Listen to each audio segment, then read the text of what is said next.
Salut à toutes et à tous. Est-ce que vous vous êtes déjà posé la question, quel est le meilleur char de la Seconde Guerre mondiale au combat? Je dis au combat car je ne vais pas parler de la production de ce char d'assaut.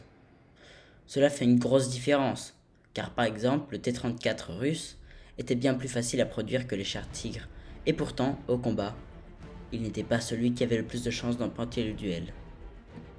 Avant que la vidéo ne commence pour de bon, je vais vous demander de vous abonner à la chaîne et de liker la vidéo parce que ça me soutient énormément. Si vous avez quelque chose à redire sur la vidéo, n'hésitez pas à le dire en commentaire. Alors, quel était le char le plus puissant au combat? Un char français? Non. Britannique? Non plus. Alors peut-être un char américain ou soviétique? Eh bien non, c'est bien un fauve allemand.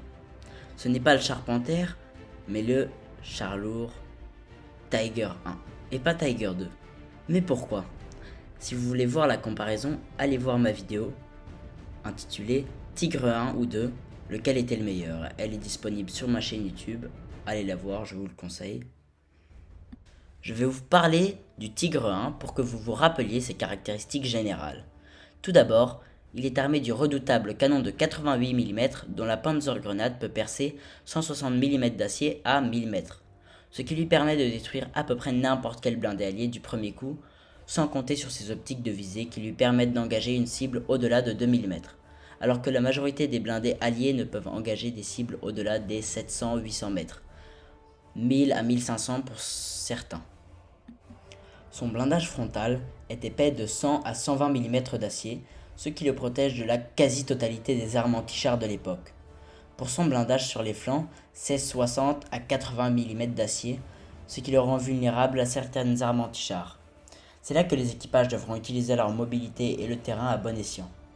Malheureusement pour l'Allemagne, la qualité des équipages aura tendance à se réduire au fil du temps. Pour la mobilité, il peut aller jusqu'à 38 km/h, ce qui reste très correct pour un blindé de 53 tonnes.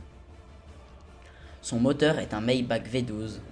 Il est fragile et nécessite un pilote précautionneux au risque de voir très rapidement des pannes arriver et des casses.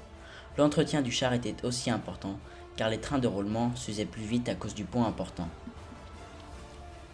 Alors bien que je dise que ce char soit le meilleur de son époque, ne veut pas dire qu'il était impossible de le détruire. C'est totalement faux. Tout d'abord, il reste entre les mains d'un équipage, et si l'équipage n'est pas expérimenté, il y a des fortes chances qu'il soit défait par un T-34 apparu sur ses flancs ou un char plus lourdement armé. Mais alors, y a-t-il un char d'assaut capable de percer son blindage sans être à bout portant? Eh oui, il se nomme JS-2. Il est un char lourd soviétique armé d'un canon de 122 mm. Il est capable de percer 100 mm de blindage frontal à 2000 mètres. Et il y a aussi un autre char, le Sherman Firefly. Je pense que je ferai une vidéo dessus. Si vous le voulez, dites-le en commentaire. Son blindage frontal est épais jusqu'à 120 mm, ce qui ne lui donne que peu de chances de faire ricocher un projectile de 88 mm.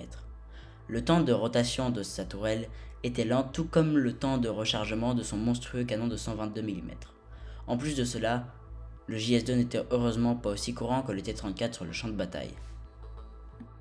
D'ailleurs, presque tous les assaillements étaient sur Tigre 1. Si le char ne fait évidemment pas tout, il aide beaucoup.